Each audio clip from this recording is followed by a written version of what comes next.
low snap. The kick is up. It is good! Dan Lindsay kicks it through 27-24. There are 1.8 seconds left in the left tip. Two receivers to the near side. The snap and the handoff. Lacey cuts inside. Lacey through the gap. Lacey spins through a tackle. Lacey is going to house it. DeJuan Lacey opens it up for a big old Brockbuster touchdown. 13:25 to go in the first. In front of him, so he just squirted free for the first down.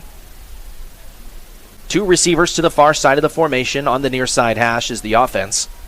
Driving from right to left, handoff, Lacey. Lacey bounces off a tackle with a stiff arm. Lacey to the 10, to the 5. He's going to house it. You better believe it. It's a big old Brockbuster touchdown. DeJuan Lacey gets another touchdown on the evening, and it's going to extend the lead 27-0. Welcome into the JUCO Rush. You hear that name? DeJuan Lacey. It's a name we've been talking about for 5 weeks. 5 straight 100-plus rushing yard games. Picked up a crucial win against the quality Butler team last week. Special thanks to Holmes Athletics for that video and also Garden City for that video. I'm Mike Frazier. This is the JUCO Rush. He's Robert Williamson. Robert, big-time victories for Holmes, Garden City, and also Tyler last week. Those are my big three takeaways. And big three for me as well. Come from behind win, 13 points in the fourth quarter for Holmes to remain unbeaten. And yeah, what about that Tyler team? They are the best two-loss team in the country. No doubt. And look, Garden City, we talked about DeJuan Lacey, group of 5 guy, fourth in rushing yards with 729, third in all-purpose yards with 135 yards a game, tied for fourth in touchdowns with 9. And look, how about Tyler? What a defensive performance. They shut out Cisco. I mean, you shut out anybody, you're a rock star. But listen to some of these names. You know Darian White. We've had him on the JUCO Rush. You know Will Cornelis, and he's been a player of the week on the JUCO Rush. How about this name? Knowledge Davis, 3 sacks last week. How about Sam Fongang, all right, with a pick 6. On that defensive line, Ziggy Loa, 5 sacks, 7 TFLs this year. I mean, Tyler looks tough. They're the real deal. I realize Kilgore's got a better mark overall with a 4-1 record and a better ranking in the NJCAA polls. Tyler, right now, things could change, but Tyler's the best team in Texas. And let's take a look at the NJCAA poll, as Robert alluded to. You see the NJCAA latest poll. Robert, the committee again is going to have some tough decisions to make in about a month or so, right? You could see this thing shaping up again where you can have, again, 5 or 6 teams that are legitimate contenders for those 4 slots. Oh, indeed, and I'm still sticking with my guns. Everybody's going to be at least once beaten, and I don't think any 2-loss teams are going to get in. I'm sticking with it, man. Hutch is not going to get beat. No way. We'll see. Not going to happen. I don't think so. All right, let's take a look at the JUCO Rush, our 4. We got our 6 teams. You see me, Hutchinson, number 1, just a machine. I mean, as the sun rises in the east and sets in the west, Hutch rocking and rolling. I mean, they just win. Iowa Western at number 2, Scott Strohmeyer plays the toughest schedule in the country year in and year out. Garden City, 309 yards on the ground are my number 3. I moved Holmes into number 4. Quality road win against Itawamba. Not a slight on Georgia Military, but Holmes is quality. That was a gut check win, and they got it done. They're my number 4. I moved Georgia Military to number 5, and I'm high on Mississippi Gulf Coast at number 6. Mike, we're going to rehash some stuff we talked about a week ago. I've got 3 questions for you before I step into that, though, and that is, are you smoking some wacky weed? I mean, is it legal in Illinois? If that not be the case, is there some mind-altering medication, or do you have a UTI? On Garden City? Yes. I don't know why you're so stubborn on Garden City. How about the fact they have the opponents that they have knocked off are a combined 12 and 26 on the year, whereas Georgia Military, their teams they have defeated are a combined 30 and 12. And we've already talked about Only loss Georgia Military has was the then one, now to Iowa Western. Garden City's loss of the season was to Navarro by 14. I don't understand why you've got them ahead of Georgia Military. Look, their schedule is stout. They're 6-1. They lost the first game of the year against a good team. Look, you make it sound like Navarro is one of these prep teams. Navarro's a pretty good football team. Navarro might get one of those slots in the Texas playoff system. You're just stubborn. You know, this is who you are. This is what you do. You get in the, your wife will tell you the same thing. You get in that corner and, you know, you're just not going to come out of it. You rather hope you're right rather than just admit it. And see, this is easy for you to say now because they're playing Iowa Western this weekend and you're thinking, well, Iowa Western's going to beat Garden City. And I could tell everybody next week, this is what I'm talking. They run the football. They've got Tyler Nelson at quarterback. They've got Zamari Gary. They've got, of course, DeJuan Lacey. I got news for you. They got their original starting quarterback coming back. Zoe Harper probably going to play this weekend. They've got Bobo McKinnon and Jeremiah Caldwell in the backfield up there in the defensive back position. Robert, these two guys are tied in the country with 4 interceptions. Bobo has 7 blocks or 7 pass breakups. I am high on Garden City. And the numbers bear it out, Robert. The numbers just bear it out. And I've just given you multiple facts, but I get it. You missed the boat on it, and now you're hoping my ship sinks so you could tell me so. Garden City against teams they have victories of are 2-5. That's the average record of the teams they have defeated. 2-5. Georgia Military and the teams they have beaten an average 5-2 mark. I don't know if you ever watched The Office, Michael Scott talking about, snap, snap, snip, snap. I mean, come on, man. It's Georgia Military has got the obvious gain over Garden City based on how they fared against the opposition, how they fared against top-ranked teams in the country, and their wins have been against quality teams.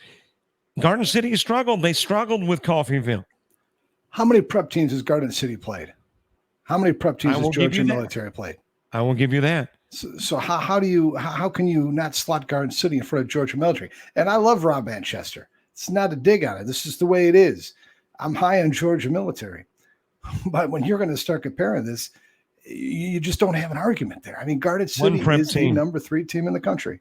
One prep team for Georgia Military. That was the season opener, which, by the way, I think Garden City lost, right? Yeah, they lost that season opener. Okay. Well, looking at your 6 here, I mean, I really can't argue with it. Those are all quality teams. You've got Snow at 6, Gulf Coast at 5. I mean, we're pretty much right there. So, yeah, I mean, I like your board, but who do you think, who's going to beat Hutch? You think Hutch is going to lose a football game? I mean, I guess it could happen. It's athletics, it's sports, it's unpredictable. But if that's what you're banking it on, I'm certainly not going to jump on your train for that. Well, here's the irony to this conversation. You know who I think might beat them is Garden City. But the reason I think Garden City might beat them is because they've got kind of a murderer's row. They've had the first game against Coffeyville. Now, I will credit Hutchinson by putting a break in the midst of that 4-game, tough game slate. But I just don't think anybody's going to go through the – I'm sticking with those guns despite how impressive Hutch looks right now. And look, Snow's not on my top 6, but no need to fear. I think Snow and Northwest are right there. If they win out on my JUCO Rush top teams, Snow is a really good football team. So we'll see. They've got a big one against Georgia Military this weekend. They've got to go to New Mexico Military. So we'll see how that plays out. But I am high on Snow. I'm high on Northwest. But at this juncture, based on the body of work, I'm very comfortable with the 4 teams I have and the 2 banging on the door. And right, let's take a look. We will know a whole heck of a lot more after this week, too.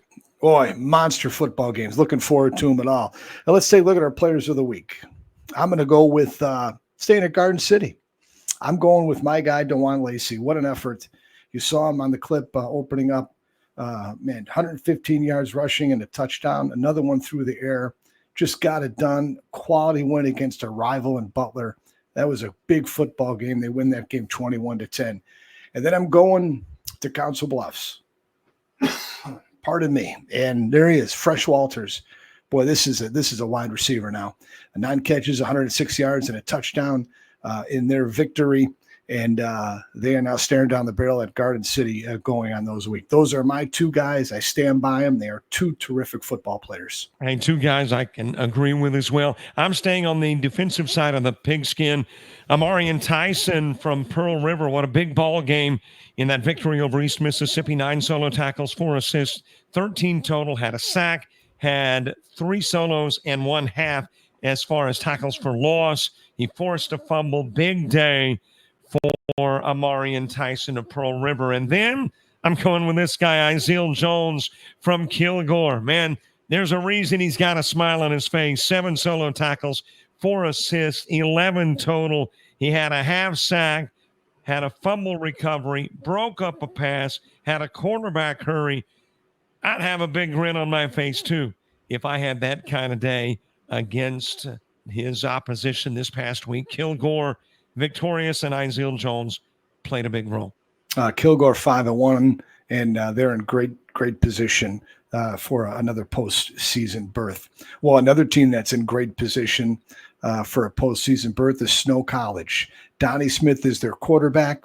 He was injured, if you recall, a year and a half ago, came back, and already throwing the football very well. He sat down with the JUCO Rush. Donnie Smith joining us, quarterback for Snow College. Donnie, welcome into the JUCO Rush. How are you feeling, young man? I'm feeling blessed. How about you guys? 25 touchdown passes right now. That equals what you did last year, and you still have a handful of games left in the regular season.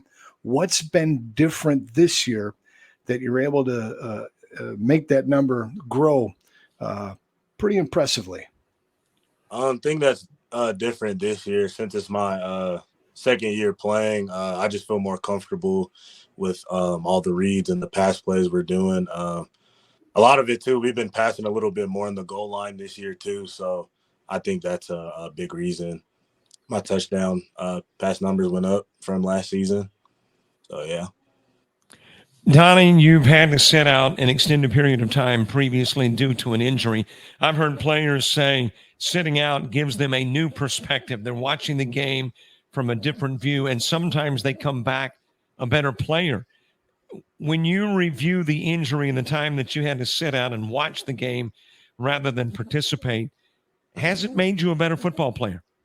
Honestly, I think it has. When I was injured, I was just back home watching our games. I was watching a lot more film because I had a bunch of time on my hands.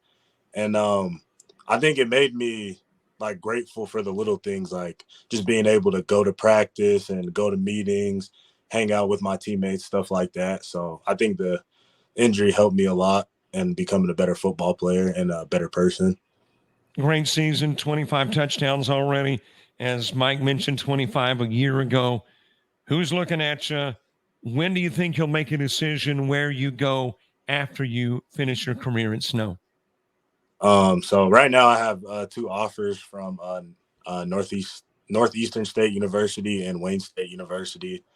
Earlier in the season, Temple University reached out, App State reached out. So, hopefully I could hear something from those schools later this season. But if not, I'm hoping to make my decision and commit somewhere late November, early December, hopefully. Donnie Smith joins us, quarterback for Snow College, right in the hunt for that national playoff spot. Boy, you and Reggie Frischnick really have a great connection. He has 10 touchdowns. Man, how that has developed very nicely. And he is one of your go-to guys, particularly not only inside the red zone, but inside the 10. Yeah, I mean, I just feel like every time I'm going through my reads and I look up, I just see Reggie streaking down the sideline or Reggie's popping up open in a window. So I just got to do my best to give him the ball. And, he does a good job of getting open for me and making the game a lot easier for me. Lastly, 1 loss already. So you really can't stumble again here to try to get into the NJCAA playoff spot. I mean, there'd be a lot of teams would be probably at the 2-loss mark. How's the team holding up with the pressure? You got a huge one with Georgia Military. You got to travel to New Mexico Military as well. What's the pressure like, or is it pretty loose at practice and on game days? I don't think it's any pressure, to be honest. We know we're going to play in some tough games, and we love that here. We love playing against tough opponents. This is going to be our second top 4 matchup, so we're looking forward to it. So the guys are just staying focused at practice. We're all paying attention to the little things, and we're just trying to dominate the rest of the season and get in the playoffs. Your take on Georgia Military, your opponent this weekend? Yes, sir. What's your take? They're a good defense. I know they're gonna come play hard for 4 quarters. They got a couple hitters over there, so we're just gonna come out, do our thing, worry about us, and if something looks funky that we're going against, we're just gonna go back to our fundamentals, go back to our play calls, trust the play caller, and just do our thing. Donnie, thanks for jumping on the JUCO Rush. We wish you all the best, my good man. Thank you. And that is Donnie Rush. Donnie Rush. It's Donnie Smith, quarterback at Snow College. I mean, happy for the young man, battled back from the injury. He's having tremendous success. Easy guy to root for. Really happy for him and what he's doing, Robert.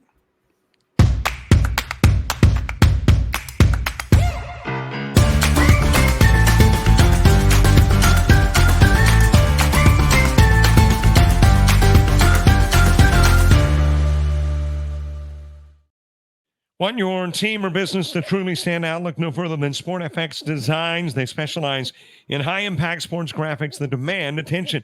Whether it's custom animated logos, sleek animations, or full branding solutions, SportFX Designs delivers professional, eye-catching visuals that elevate your brand. Head over to www.sportfxdesigns.com and see how they can bring your vision to life. And again, thank you very much, Blake. What a great job Blake at SportFX does. Yeah, solid. Great job, Blake. Welcome aboard and good to have you on board. This podcast, the JUCO Rush, also brought to you by Pepsi. Allen Beverages down in Gulfport, Mississippi. Refreshingly local since 1947. Allen Beverages, Pepsi distributor, Pepsi down there in Gulfport, Mississippi. It's good to have them on board as well. Robert, the JUCO Weekly Top 5. Let's take a look at this is a list where these are guys that are strong contenders right now, in our opinion, for the JUCO Weekly Trophy, which goes out to the best JUCO player in the country. It will be awarded on December 17th down in Texas at the banquet of the National Championship game. We are thrilled to partner with the NJCAA and help promote this event, as this is really an opportunity to showcase the great talent around the country in the NJCAA. Robert, I see your board. Walk us through it. Well, Hunter Deckers, I think he's on everybody's board. I look to your board and I see he's there as well. This guy is the real deal. We keep talking about him week in, week out. He stays. And we've talked about how fluid these top 5 can be. He's been one of those mainstays. He's been on your list, my list, I think all season long. Hunter Deckers of Iowa Western. Another guy that's been on our list, both lists all season long, is Wayman Jordan, the running back for Hutch. And this guy just doesn't disappoint. Every time he steps onto the turf, he is producing for the Blue Dragons. He stays in my top 5. Keenan Phillips, 2 more TDs. This guy just continues to score. And he also, by the way, caught a couple of passes for 21 yards. And he ran the ball a mere 4 times for 80-plus yards this past week against Andrew College. Keenan Phillips stays in my top 5. Darian White, the linebacker from Tyler. Man, Tyler is tough, and one of the reasons is the linebacker. And making it back into my top 5 from Holmes, D'Andreas Giles. I mean, he's already returned 3 picks, 4 touchdowns, but this past week, 11 tackles, 3 broken up passes. He's back in my top 5. Oh, absolutely. Just a heck of a football player. Boy, you talk about linebacker Darian White, ranks first with 85 total tackles, first at 12.1 tackles per game. That's why he's on my list. And then Fresh Walters from Iowa Western leads the nation right now in receptions, and he is making it happen. Of course, Donnie Smith, another guy that is certainly deserving. I mean, that is a guy that leads the country with 25 touchdown passes, and he has his team right in the thick of it for a NJCAA postseason berth. That a glance at the JUCO Weekly Trophy Chase. All right, Robert, now we always have this debate, pre-production, post-production, going back and forth during the week. So, we're far enough into the season now where I want to look at the top wide receivers that I have. I'm going to give you my guys first. I think the number one receiver in the country, that man right there, Marcellus Jackson from Tennessee, plays for Southwest Mississippi Community College down in Pike County in Summit, Mississippi. Marcellus, I know we've got some photos of him that we want to put up there. That guy is just getting it done. Look, here's Marcellus. Ranks first, league best, 92 yards a game. He's second in yards with 643. I mean, he is making it happen. He's only 5'8". That's what's impressive. I've talked to coaches around the MACCC, and they all say, the ones I talked to say he's the best wide receiver in the conference. So that's my guy right there. Marcellus Jackson, just a terrific football player. And even though he's listed as a sophomore, Robert, this guy could come back again and play next year as well. Same with the other wide receiver, DeMarco Blanton. So, but that's my guy right there. Look at how tough he is. 5'8". They say he punches above his weight, and you see it. If you watch film, you know why. My number two guy in the country, Titus Myers, Iowa Western, the freshman from Statesville, North Carolina, 6'2", 175. My third guy, Fresh Walters, Iowa Western, a redshirt freshman, 5'10", $180 out of Fort Pierce, Florida. 4, J.P. Coulters. They're not a clutch guy that is a go-to guy from Mississippi Gulf Coast. That's my number 4 guy, sophomore out of Ocean Springs, Mississippi. Used to live in Ocean Springs, great city. Great town. And then I'm going Darian Bryant. I know Highland has struggled in the win column the last few weeks. Not Darian Bryant. This man, 34 receptions, 4 touchdowns, ranks third at 84 yards a game, ranks first with 676 yards a game. Guys, these are the best 5 receivers in the country in order. Topping that list, Marcellus Jackson. Mike, I almost agree with you. I mean, these are 5 great receivers. You've got 5 great guys. I'm swapping out one, Titus Myers, for Reggie Freshnick. I haven't swapped the team. I've just swapped the player. Reggie Freshnick, 10 touchdowns as a freshman. He's one of the top receivers in the country as far as yardage and yardage per catch. Reggie's got to be on my top 5. I'm a little surprised he's not on your top 5, but you've got 5 great guys. I think I've got 5 too. I'll put my 5 against your 5 any day of the week. Hey, let's dance. I stand by my top 5, and your top 5 are quality guys. But those are the 5 best receivers in the NJCAA. All right, keys to the game here. Let's go after it here. Robert, I'm going to start out Holmes at Northwest. Huge football game, particularly for Northwest as far as their national championships hopes are concerned, or playoffs are, because they do have 1 loss. Look, I'm going with Demarion Petit. Give me Northwest at Holmes. At home against Holmes, until you can knock off a Benji Parker or Northwest. I need to see it to believe it. I have a lot of respect for Holmes. I think Northwest, you look at some of their numbers, Robert, they're pretty strong rushing the football. So got to pull my notes out here. I've got it in here, Robert. Let me find it here. Northwest defense, giving up 272 a game. That ranks 14th. Their rushing rank is 12th, just giving up 97 yards. So let's see what Chase Richardson, the quarterback for Holmes, can do in that one. I like Demarion Petit, one of the top rushers in the country. They chew that clock. Give me Northwest. Then I'm going to go Iowa Western and Garden City. Give me Garden City in this one. The Garden City is going to take care of it here. And I have a lot of respect for Iowa Western and Scott Strohmeyer. I just think the timing is great for Garden City. It's a home game. They lead the country in rushing with 308 yards a game. They've got 2 quality quarterbacks now in there, 2 good running backs. They've got Division I offensive linemen. that secondary with Bobo McKinnon and Jeremiah Caldwell. Look, Hunter Deckers did it against Hutchinson, threw for over 400 yards. Okay.